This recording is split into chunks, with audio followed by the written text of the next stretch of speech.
It is with deep regret that we bring you these graphic, appalling scenes of one of the greatest tragedies in American history. Hundreds of school children and their teachers, killed and mangled, some of them literally blown to bits, others crushed by falling masonry, when their new consolidated grade and high school in the center of the rich East Texas oil field was shattered by a terrific gas explosion. Had the blast occurred 10 minutes later, school would have been dismissed, and the death toll small perhaps.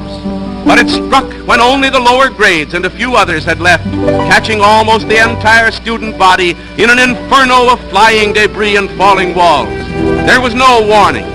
Before the eyes of persons in the vicinity, including scores of parents assembled for a meeting in a nearby building, the schoolhouse, one of the finest rural structures in the country, suddenly burst asunder and collapsed.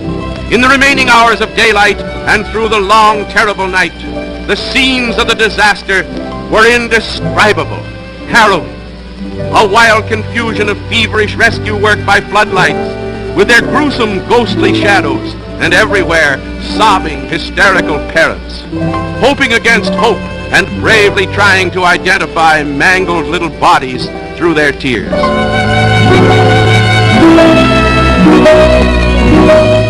Hour by hour, the death toll rises.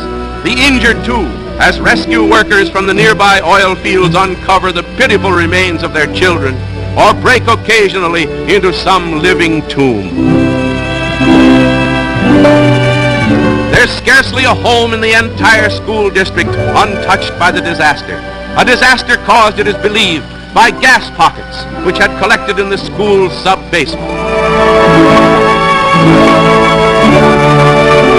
In the long list of American catastrophes, this is one of the worst. The entire nation bows in grief.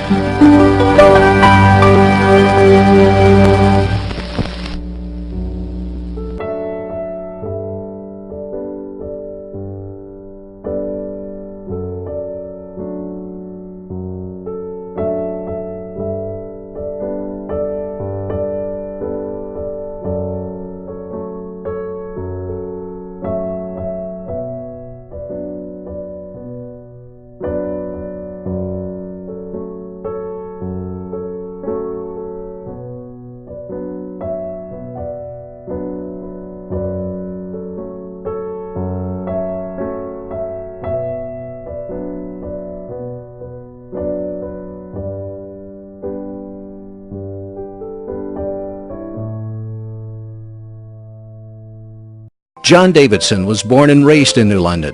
He had an older sister, Ardith, who was killed in the explosion that day. Daddy would not talk about her at all. My mother would make, casual statements sometimes about teaching her to drive and how pretty she was and how talented, but not much. Just something that it just hurt for them to talk about. They blocked it out of their lives, I guess. For the New London community, talking about the tragedy was something that took time to deal with. People did not want to talk about what happened here for 40 years. They had their first organized reunion 40 years later. People came back, they started talking about their experiences, and they started to heal. They finally got closure. It was just easier, I guess, in those days to block it out of your mind than to talk about it.